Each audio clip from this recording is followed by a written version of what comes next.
I wanted to talk to you for a second. There's a question I wanted to ask you. Are you enjoying your journey right now? You know, I know it doesn't look familiar. It's not what you used to. But remember, this journey that you walk in has some beautiful surroundings. You know, don't be such in a rush to get to your destination. That destination is going to be there. So in the meantime, take some time to, take a second to smell the flowers. Admire the blessings that God has allowed around you on your way to where you're getting to. Don't be such in a rush to get to where you're already going to. You're going there already. You heading there already. Your GPS is already in that direction. It's where it's taking you. It's the place that God has for you. So don't be don't try to like blow past everything to get there for something that is already going to be there when you get there. I want you to remember that that destination is going to be there, but on your journey, on your walk, you're going to have some beautiful things around you, some beautiful blessings around you, some people, some experiences. You got some failures and everything like that, but I mean, me personally, it's still a beautiful thing because you can learn from it. But once you pass those things, once you walk past them, you're not going to see it again. You're not going to see that same exact flower again. You may not see that person again. You may not get that experience again. You know, you rushing to get to that place. But once you get past that flower, that landmark, that point, you won't see that again. I think sometimes we get this, we trying to run this race. I got to make it to where I'm going to faster than the next person. And then when you get there, sometimes you may say to yourself like, dang, it's not what I thought it was going to be. I thought it would be better, or I thought it would be, a little more glorious in this. Still take in consideration that your destination, when you're getting there, what makes some of it so wonderful and beautiful is all the things that led up to it.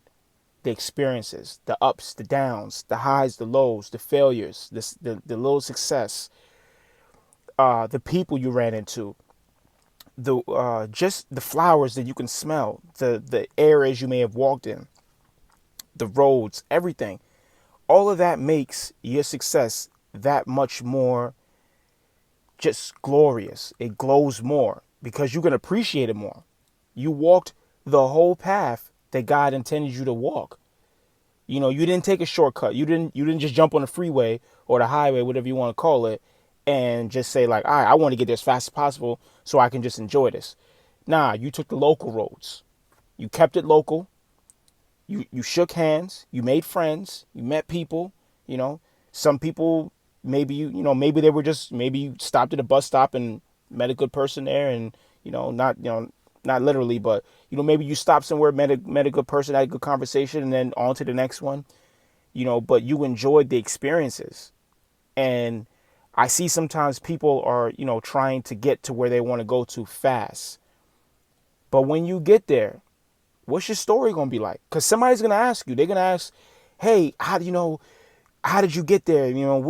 How did you do it or whatnot? And then, what is your reply going to be? I jumped on the highway. I jumped in the highway and I did 80 miles an hour to hurry up and get to my exit so I can just enjoy it. And they're going to be like, damn, that's it? I mean, you got there fast, but, can you give me some pointers about, what to look out for? The experiences help you along the way. The little landmarks, the pit stops. I'm sorry, the pit stops. They help you along the way when you got to slow down sometimes. Sometimes you're going too fast. Sometimes God got to slow you down a little bit. And I personally experienced that this past week. I just got off what you would call a 3-day vacation. And like 2 days before that, I had a pinched nerve and I was in a lot of pain. And, I remember coming up on my 3-day vacation this past week. And the only thing I could think of was like, man, I'm going to rest for today. Like I'm going to rest one day and I'm going to hit the ground running. I'm going to get some work done. I'm going to get some advertising done. I'm going to make it, I'm just going to grind a little bit harder. But, that first night, just even trying to sleep, I had to sleep, in a certain position. and I couldn't move. And I woke up the next morning and, I literally had to think to myself, excuse me, how hungry am I? Because I'm hungry. I want some food, but even to get out of the bed, I was in so much pain, you know? And it wasn't until my last day off, the day right before I went back to work, where I was reading my men's devotional Bible, and I came across one page where it was just talking about a time to rest. And instantly, when I seen the page, I just busted out laughing. I looked up, looking at God, and I was like, "Man, you never have a dull joke, God. Like all your jokes are, it's never a dull joke that I've heard from God." And I'm like, dang, I was trying to rush to get there so fast because I'm like, I got 3 days off. I can cover so much ground that I wasn't even paying attention to what He blessed me with. 3 days off just to rest. And the funny part about it was He knew. He knew what it was. So I had that pinched nerve like 2 days before I had my days off. So for me, I'm like, wow, like He knew I wasn't going to rest. He knew I was just going to get right to work. And I was going to try to hurry up and get to that finish line. But, He slowed me down a little bit. And, on the day before I went back to work, I was just dwelling in the word. I was just reading it. But I just couldn't get that page out of my head, like, a time to rest. And I rested well. Like, I had a good rest that day, and I woke up and I felt great. And I went to work and I felt great. And I shared that word with some of my other coworkers, and I was just like, let's not be such in a rush to get to where we're going, because where we're going, that's going to be there. It's not moving. It's not going anywhere. We move towards where we're going, where we're heading, that destination. We move towards that destination, but it's not moving as we move. It's not moving away from us. God has given us a destination for whatever it is you do, whatever goal you set, wherever wherever you're heading and whatnot. That's a pinpoint on the map. It's a destination. It's where you're going to.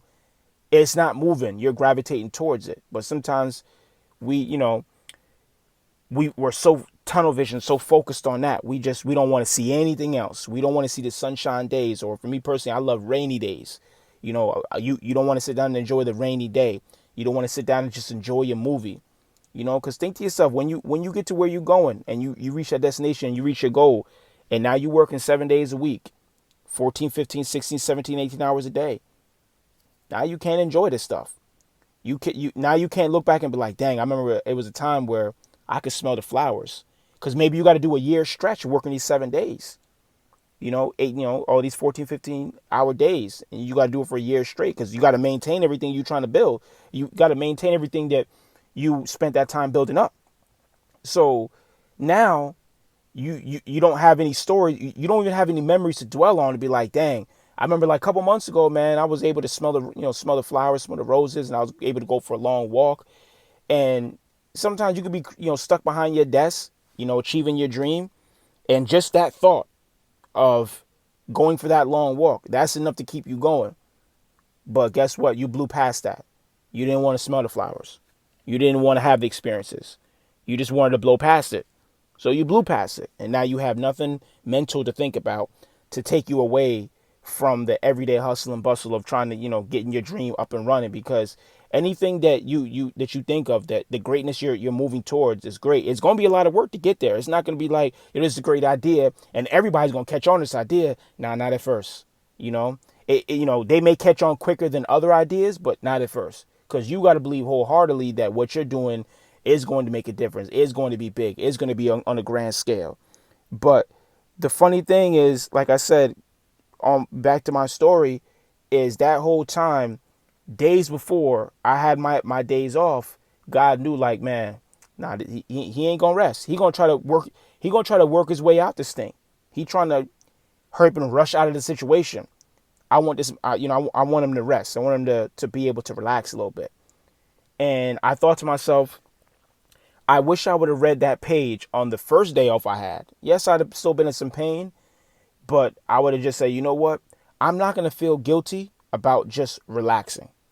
And sometimes society can make us feel like that because everybody's grinding. I got to get this, I got to make some moves. I got to make some progress. But they're not telling you that sleep is important. They're not telling you that relaxing is important. because you can work yourself to death. You can burn yourself out. And a lot of people have, if you haven't been there personally, I've been there personally. I've suffered from exhaustion a couple of times, and it's no joke to where, you may like at one point I slept for like maybe like 16 hours and I woke up and I still felt tired. It wasn't like I woke up refreshed.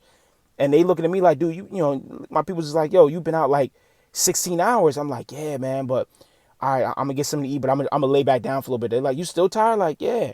So exhaustion ain't no joke. And I had a chef tell me back when I was up in Indiana, I was just having a rough week, and he told me, he's like, man, yo, take the time to smell the flowers. And I ended up, it was a place called a Canal up there or whatnot, and it's like a long stretch. It's a real nice place to walk.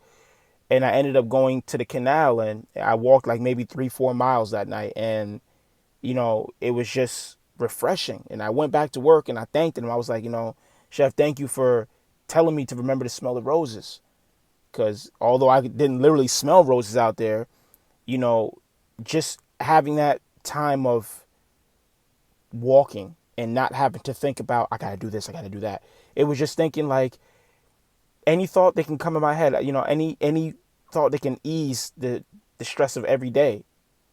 That's the thought that came in my head, and I can go with it. I can think thoughts of relaxation. I can think happy thoughts. I can think back to, a couple months ago I was doing this. I had the time to do that. And that's why smelling the roses is so important. Your destination is important, but your journey is super important because your journey is your story. And like I said, you don't want to get to the end of your book, which is like, I'll call that like, achieving your goal. You don't want to get to that point and you ain't got no good story to tell. Because then people going to be like, that's it. It's like you woke up today and then you woke up on Monday and then you were wealthy by Friday. And they like, how you did it is like, well, got up and went to work and that was it. They like, dang, that don't sound like a good story.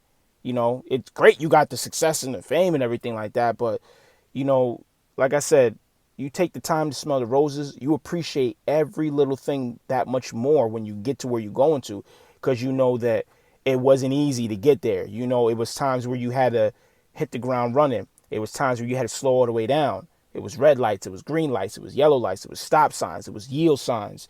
It was roundabouts. It was all types of stuff. I mean, that if you look at traffic, that's how life is. Life is just traffic. You may be on a highway that require you to go a minimum 55 miles an hour. But then you may take all the local roads, some local roads 25 miles an hour, some 35, some 45. And that's just the reality of it. So, when you check your environment, check the culture of your environment, check your surroundings. Because if you look around and that road say 25, do 25. Because if you're doing 25, now you're going at a slow enough speed to be able to admire the blessings that God has around you. Because when you're in that waiting room, when God is kind of, even when you're at a stop sign, he's allowing you to see all these beautiful things around you. Take advantage of that. Because once you pass it, it's gone. It's not there anymore. If you didn't even take a chance to look at it, you won't even be like, dang, like that was a couple blessings back there on First Ave or Second Ave or 8th Street, whatever you want to call it. But it's gone. So, I wanted to tell you tonight, enjoy your journey because your destination is not going anywhere. God is taking you there already. He's taking you to that place. But take the time to enjoy the journey that God has laid before you. God went before you and, and he did everything he had to do before you, whatnot. So he's seen what it is. Take the time to enjoy the path that God created for you to get to where you're going to. Because where you're going to, he definitely going to take you there. You on your way right now. But, watch out for those stop signs, for those, red lights, yellow lights, green lights. Watch out for the speed signs. Like, check them. Because that will let you know how fast you need to be going. You can't, you'll get to a point in your career where you could say, all right, I got to, the speed limit is 85 miles an hour. And then you're just going to be going. You can rip the highway.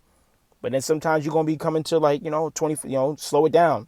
It may be like one of those little wild turns when you come off an exit, it may tell you 25 miles an hour. But don't let anybody shame you into resting. It's no shame in resting. It's no shame. I see people like, I grind hard all day or whatnot. Like, man, look, that's cool, man. But you got to rest sometimes too. You don't want to get up looking like a zombie. So don't let nobody shame you into resting. Don't let nobody shame you into just taking the time to smell the roses, because before I let you go, I want you to understand your path is your path. And the people around you, they may not understand why you're doing what you're doing. Don't worry about them. Because your situation, some people will understand it. And they'll understand it without you even explaining it to them. But some people, you can explain it to them in layman's terms, and they still won't get it. They may feel like, nah, I got to go get this. I got to go do this.